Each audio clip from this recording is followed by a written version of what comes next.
Hi friends, இப்போ நம்ம பார்க்க போகிறது விநாயகர் சதுர்த்திக்கு 21 பூக்கள் வச்சு அர்ச்சனை பண்ணணும். இந்த என்னென்ன பூக்கள், இதோட பலன் என்னன்னு சொல்லி நம்ம இன்றைக்கி பார்க்கலாம்.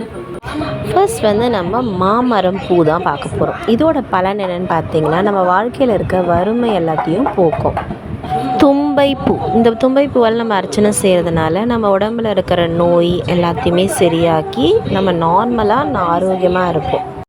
இப்போ பார்க்குறது பவழமல்லி. இந்த பூவால் நம்ம அர்ச்சனை பண்ணுறதுனால நம்ம வீட்டில் இருக்க குழந்தைங்களுக்கெல்லாம் நல்ல படிப்பு ஞானத்தை கிடைக்கும். இது மகிழம்பூ.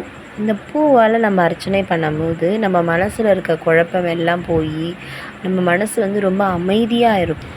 இது எருக்கம்பூ.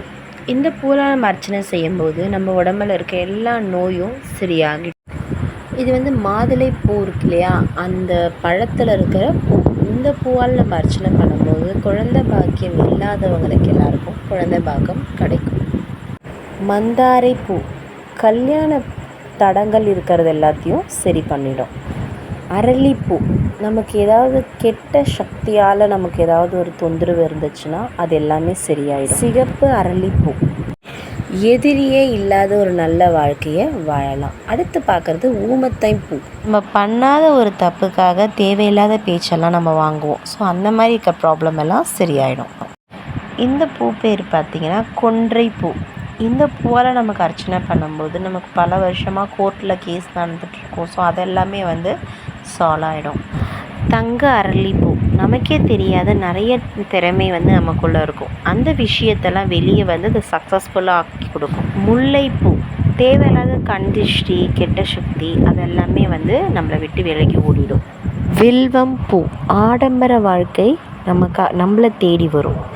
தாமரைப்பூ, பணம் வரவு நகை எல்லாமே நம்மளை தேடி வரும். சம்பங்கி பூ, நம்ம எதனா விரும்பி இருப்போம், அந்த விஷயம் நமக்கு கிடைக்கும். ஜாதி மல்லி, ஹஸ்பண்ட் ஒய்ஃப் ஒற்றுமையாக இருப்பாங்க. இந்த பூ பேர் பார்த்திங்கன்னா புன்னைப்பூ. இது மனசு ரொம்ப அழுத்தமாக இருக்கும், அதெல்லாமே நீங்கி ரொம்ப அமைதியாக இருப்பாங்க. தாழம்பூ, எல்லா வகை நன்மையும் நடக்கும்.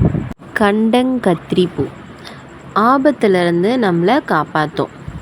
குருந்தைப்பூ, குடும்பத்துக்குள்ளே நிறைய பிரிவு இருந்தது அப்படின்னா அது எல்லாமே சரியாயிடும். இப்போ நம்ம விநாயகருக்கு பிடித்த 21 பூக்களையும் அதோட பலனையும் பார்த்துட்டோம்.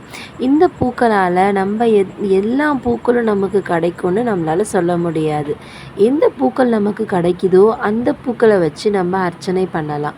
எல்லா பூக்களும் கிடைச்சா நல்லது, கிடைக்கலனாலும் ஒன்றும் கவலைப்படாதீங்க. விநாயகர் என்றைக்குமே நம்ம கூட தான் இருப்பார். நமக்கு எந்த பூ கிடைக்குதோ அந்த பூக்களால் அர்ச்சனை பண்ணாலே நமக்கு எல்லாதும் நடக்கும்.